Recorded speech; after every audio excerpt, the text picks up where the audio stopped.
ಲೇ ಪರಿ ನನಗೆ ಒಂದು ಕ್ವಶನ್ ಕೇಳ್ತೀನಿ. ಏನಂದ್ರ ಪ್ಲಾಸ್ಟಿಕ್ ರಿಸೈಕಲ್ ಮಾಡ್ತೇವಿ, ಕ್ಲಾತ್ ರಿಸೈಕಲ್ ಮಾಡ್ತೇವಿ, ಪೇಪರ್ ರಿಸೈಕಲ್ ಆಗ್ತೈತಿ, ಮೆಟಲ್ ರಿಸೈಕಲ್ ಆಗ್ತೈತಿ. ಖರೆ ಹ್ಯೂಮನ್ ಬಾಡಿ ರಿಸೈಕಲ್ ಆಗ್ತೈತೋ ಇಲ್ಲೋ ಹೇಳ. ಹಾ, human body recycle first time ಕೇಳತ್ತೇನ ನಾ ಇದು ಹೆಂಗ ಹ್ಯೂಮನ್ ಬಾಡಿ ರೀಸೈಕಲ್ ಹೆಂಗ ಆಗ್ತೈತಿ? ಹೆಂಗ್ ರೀಸೈಕಲ್ ಮಾಡ್ತೇವಿ ನೋಡ್ಲಿ. ನಿನಗ ಗೊತ್ತಿಲ್ಲ, ನೀನ್ ಅಂತವ್ರು ಎಷ್ಟು ಜನ ಗೊತ್ತಿಲ್ಲ. ನಮ್ ಬಾಡಿ ಕೂಡ ರೀಸೈಕಲ್ ಮಾಡ್ಬೋದು. ಹೆಂಗ ಗೊತ್ತೇನ?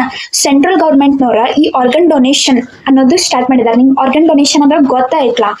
ಈಗ ಆರ್ಗನ್ ಡೊನೇಷನ್ ನೀವ್ ಮಾಡಿದೆ ಅಂದ್ರ ಅವರೊಂದು ಆರ್ಗನೈಸೇಷನ್ ಮಾಡ್ಯಾರ ನೋಟೋ ಅಂತ. ಅದ್ರ ಥ್ರೂ ಏನ್ ಮಾಡ್ಬೋದು, ನೀವ್ ರಿಜಿಸ್ಟರ್ ಮಾಡಿ ಆರ್ಗನ್ ಡೊನೇಷನ್ ಮಾಡ್ಬೋದು. ಹಂಗಂದಾಗ ನಿಮ್ ಬಾಡಿ ರೀಸೈಕಲ್ ಆಗ್ತೈತಿ, ಪ್ಲಸ್ ವೇಸ್ಟ್ ಆಗಂಗಿಲ್ಲ, ಪ್ಲಸ್ 8ರಿಂದ 10 ಜೀವ ಉಳಿತಾವ್ಲೇ. ಅದ್ ಹಂಗ ರೀಸೈಕಲ್ ಆಫ್ ದ ಬಾಡಿ ಆಗ್ತೈತಿ. ಗೊತ್ತಾಯ್ತು? ಅರ್ರೆ ನಾ ವಿಚಾರ ಮಾಡಿಲ್ಲ. ಹೌದಾ, ಆರ್ಗನ್ ಡೊನೇಷನ್ ಅಂತ ಹಿಂಗ್ ಬಾಡಿ ರೀಸೈಕಲ್ ಆಗ್ತದೆ. ಕರೆಕ್ಟ್. ಖರೆ ಏನ್ ಗೊತ್ತಲೇ, ನನ್ಗೆ ಇನ್ನೊಂದು ಡೌಟ್.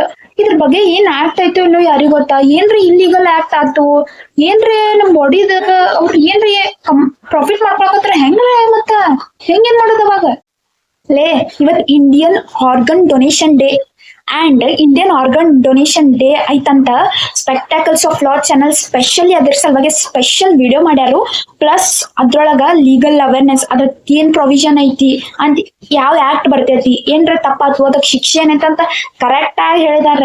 ಫಸ್ಟ್ ಹೋಗಿ ಅವ್ರ ಚಾನಲ್ ನಂಗ್ ನೋಡು, ಫಾಲೋ ಮಾಡು. ಅವ್ರು ಹಿಂಗ್ ಅಪ್ಡೇಟ್ ಕೊಡ್ತಿರ್ತಾರು. ಯೂಟ್ಯೂಬ್ನಾಗೂ ಐತಿ, ಇನ್ಸ್ಟಾಗ್ರಾಮ್ನಾಗೂ ಐತಿ. ಹೋಗು, ನೋಡು, ತಿಳ್ಕೊ.